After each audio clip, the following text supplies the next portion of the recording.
जहरावा के कोइल जब जाना तौगे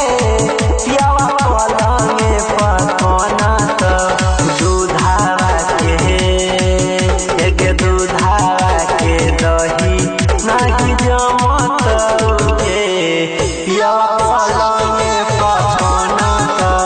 दूधावा के दही नहीं जमत तौगे पियावा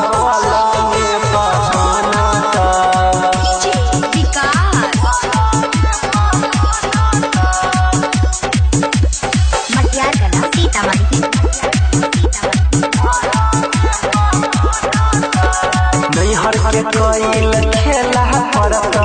ससुरा में भारी कोई नहीं पैदी कहियो पिया जी के प्यारी गे जान नहीं हर के कोइल खेला पड़तो ससुरा में भारी कोई नहीं पैदी कहियो छौरी पिया जी के प्यारी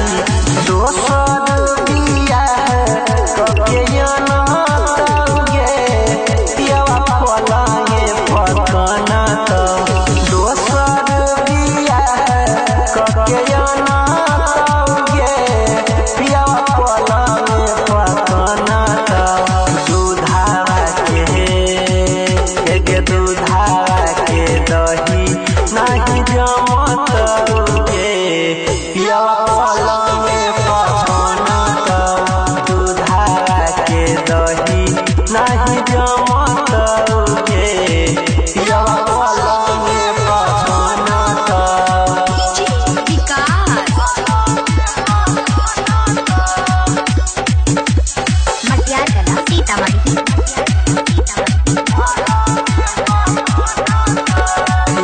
सागर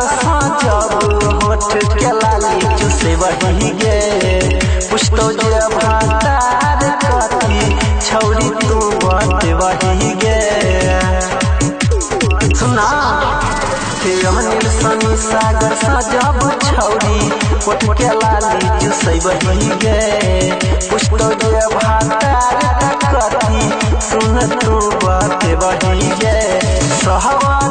निशानी